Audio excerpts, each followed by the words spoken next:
Bular odam bo'lmaydi. Hayvonlar. Kim? Sen yangi ustozmisan? Aha. Omadingni bersin. Hurmat. Bo'pti, charchaman, ketdim. Voy, qaqqa? Ishga. O'qishchi? O'qish meni va oilamni boqmaydi. Kim yana shu fikrda? Qancha topasan? 15 ming kuniga. Qolganlarchi? Man 20 ming topaman. Kompyuterxonada ishlayman. Man 25 ming topaman. Manikyurchiga yordam beraman. Oramizda eng boyi Mirsagatov. Sen qayerda ishlaysan? Bozorda arava tortaman. Kam 30 ming pulim bor kuniga. Sizlar bu narsalarni faxrlanib gapiryapsizlarmi, bolalar?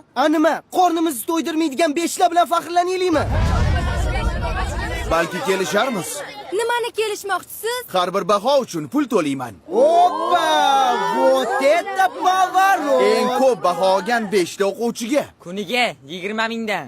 Yo'q, 25 mingdan. roziman. Voy, qaqqa? Ishdan bo'shashimni aytib keling.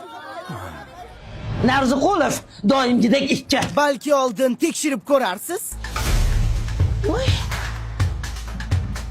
Bo'lar ekan o'qisa.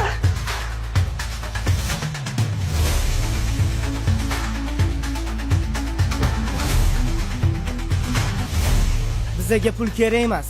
Biz o'qishni tanlaymiz.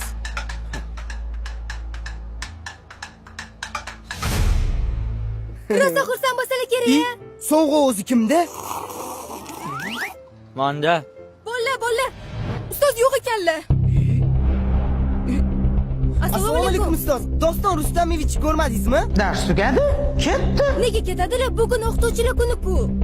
Men qayerdan bilaman? Nima men uni qorovulimanmi? Ishga ketgandir. Yana qayerdadir ishlaydilarmi? Navoiyxonadami?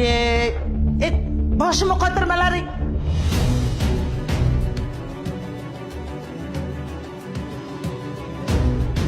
Ustoz, Iya? Kelinglar bolalar, non beraymi? O'zingizni pulingiz yo'q ekan-ku. Nimaga bizga pul bermoqchi bo'ldingiz? o'zingizni bolalaringiz bo'lib turib, nimaga begona bolalarni o'yladingiz? Shunaqa qiyin ekan. Nima qilasiz bu kasbni tanlab? Ustozlik kasb emas, bolalarim. Ustozlik bu hayot yo'li. Siz endi ishga chiqa olmaysiz. Sizni boshqa joyda kutishyapti. Qayerda? Umrada.